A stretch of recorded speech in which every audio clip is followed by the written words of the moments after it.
Behind me is a cave that is now closed for infrastructure reasons. Exactly, it's going to reopen, and it's pretty impressive to see it. I'm not used for it to be closed, so I only have an image of what it used to look like when they just discovered it. It's even bigger now. On the inside, this is just discovering it from the digs up in 1906 by Peter and Tershi. And there were digs here from the 19th century. They were covered up by the Ottomans. This is the dig that staged under Peter and Tershi already in the 1900s.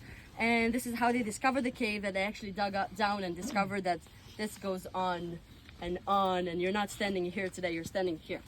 So it's a cave, it's completely filled with these holes that you asked me about when we were down at the Polish cave.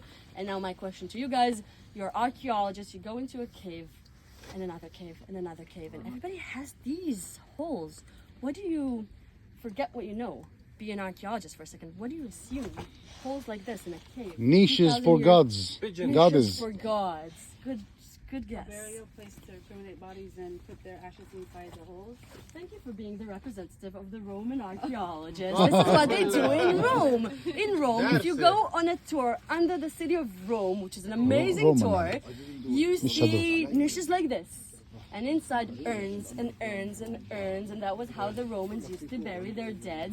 They would cremate them, put them into secondary burials, and put them into niches like this. So archaeologists measure up the niches, and they look at the ones in Rome, and they say, you know, it's not big enough. And also, we've never found an urn here, so it doesn't really work with the...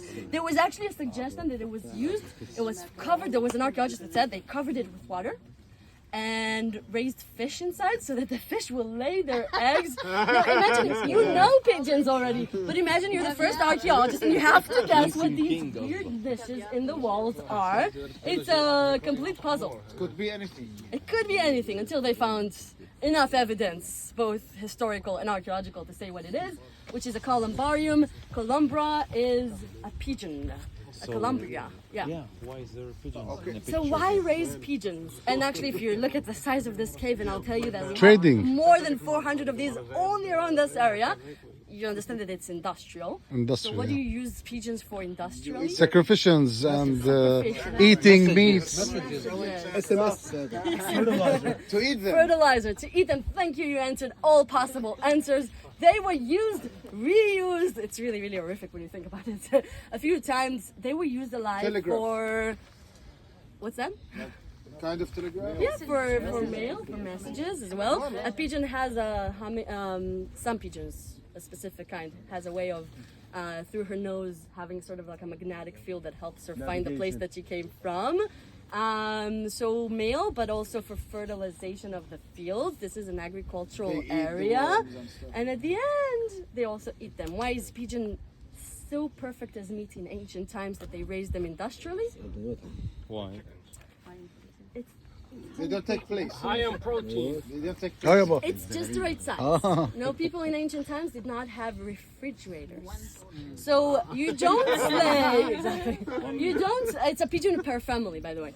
You don't slay a sheep or a cow for a dinner for a family of 5 or 6 or 7. It's too much, and you have no refrigerator to keep the extras. So But you at the eat same a time, pigeon, they which used... a pigeon is just enough for protein.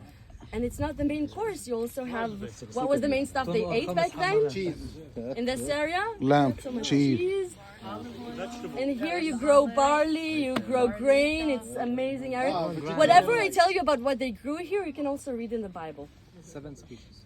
Read about Samson for a second. He traveled in this area. He lived in and visited Timnata where his beloved lived. And on the way, what did he see? Samson, the great hero. Michal. Wheat fields. He also describes a lot of wine, right? He was a Jewish Vineyard. priest, and he's not allowed to drink wine. So there was a lot of vines that grew in this area. What else? At the same time, you're talking about they used salt to preserve meat. So they did slaughter a lot of meat.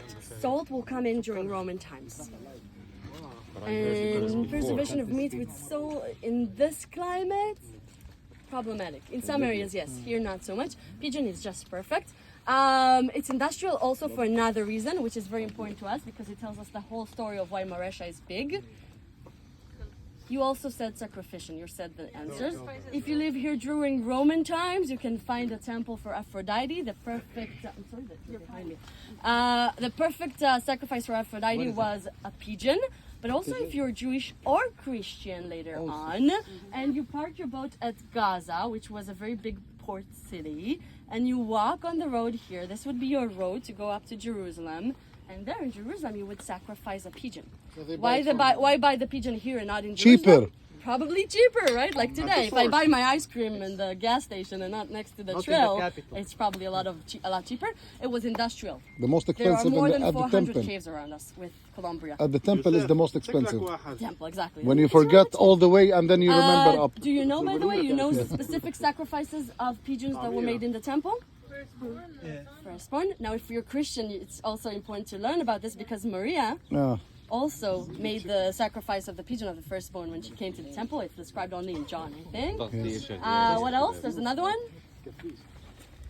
It said that if...